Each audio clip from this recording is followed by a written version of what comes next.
Hey, beautiful butterflies. Welcome back to LOL with Racquel Lupus Out Loud. I'm your host, Racquel, and today we're not doing inspirational. Today we are doing honest because I've been sitting with something for a while, something a lot of us carry but never say. We never say it in the captions, we never say it in the doctor's offices, we never say it to the people who love us most. And you know what? I don't want to keep it buried anymore. And I don't think you should either. Because sometimes lupus is just shitty. And we need to be allowed to say that. We all know lupus is a thief. And I don't mean that poetically. I mean it practically, personally, painfully. It steals your mornings, the ones where you used to jump out of bed and be ready to go. It steals your plans, the trips you had to cancel that you planned out 7 months prior, the events you missed, the promises you had to break to yourself and to other people. It steals joy, not just the big joy, the little joy, the spontaneous joy, the let's just go joy. When you have lupus, nothing is really spontaneous anymore. Everything has a risk assessment attached to it. How far is it? Will there be a place to sit? What if I flare? What if the sun is out? What if I pay for this with 3 days in bed? And I hate that. I hate that for us. I hate it deeply. I hate being a person with lupus. And I'm going to say it again, and you can say it with me. I hate being a person with lupus. Not because I'm not grateful for my life, not because I don't believe in healing and hope and all of that, but because sometimes you just have to be allowed to say it. This was not the plan. This is not what I wanted. And it is just hard.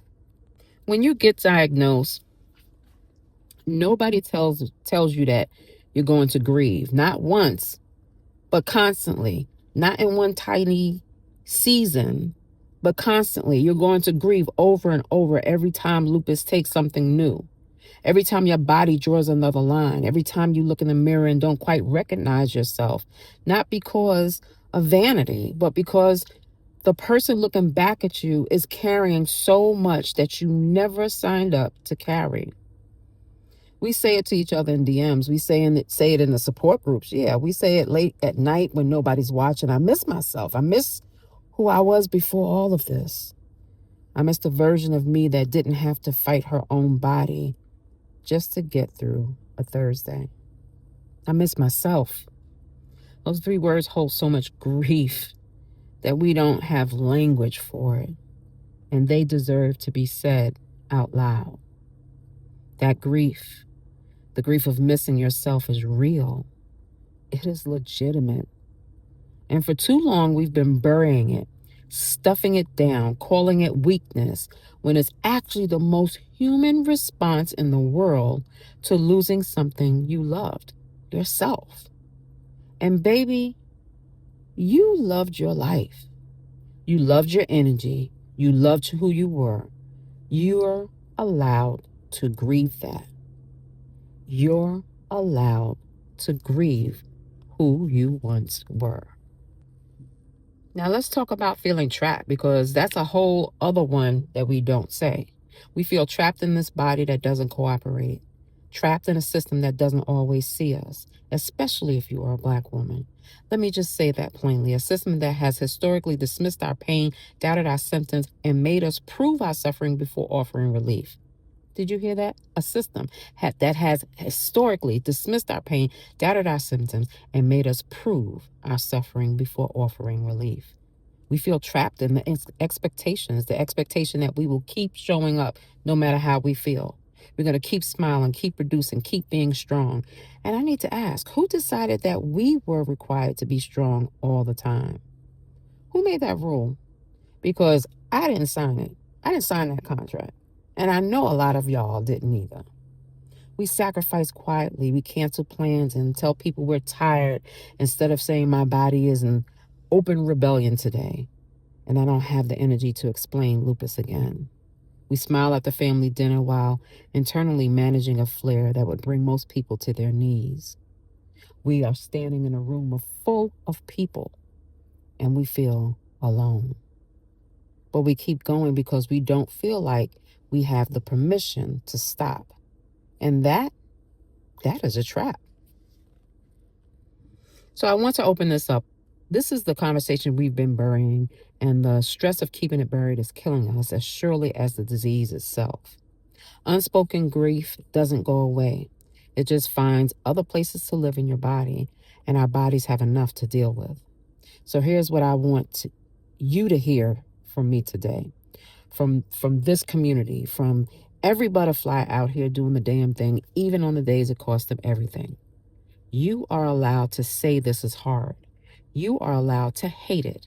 You are allowed to miss yourself. You are allowed to be angry. You are allowed to not be okay. And you do not owe anyone a performance of strength today or any other day thereafter. Say this with me. Or don't say it out loud. Just let it land somewhere deep inside your heart so that you can live it. Look, this shit is hard. And I miss myself. And both of these things can be true at the same time, as I am still here, I am still fighting, and I know I am not alone. So before I let you go, I want to sit in all of what we talked about today just for one moment, because I know some of you are listening, and for the first time in a long time, maybe someone has said exactly what you've been feeling but couldn't put words to.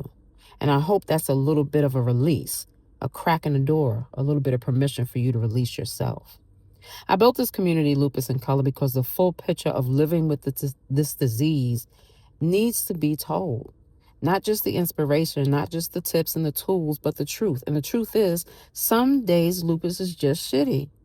Some days the grief is loud. Some days you miss your old self. Some days it hurts so bad that you just want to be who you used to be. And every single one of those days, you are still a beautiful butterfly, still in your transformation, your metamorphosis. Your metamorphosis has you still becoming, even when it doesn't even feel like it. So you know what? Share this episode, because everybody needs to understand that lupus can just be shitty, and this shit is hard. There's someone out there that is sitting alone with this exact feeling, thinking that they're the only one, beating themselves up because they feel they shouldn't be feeling this way. Let them know that they're not alone, and that they are given permission to release those feelings and say them out loud. Let them know we see them. We are them. I'm Racquel. This is LOL Lupus Out Loud. And until next time, be gentle with yourself. You are doing more than enough. I love you, and I'll see you on the other side of this flare.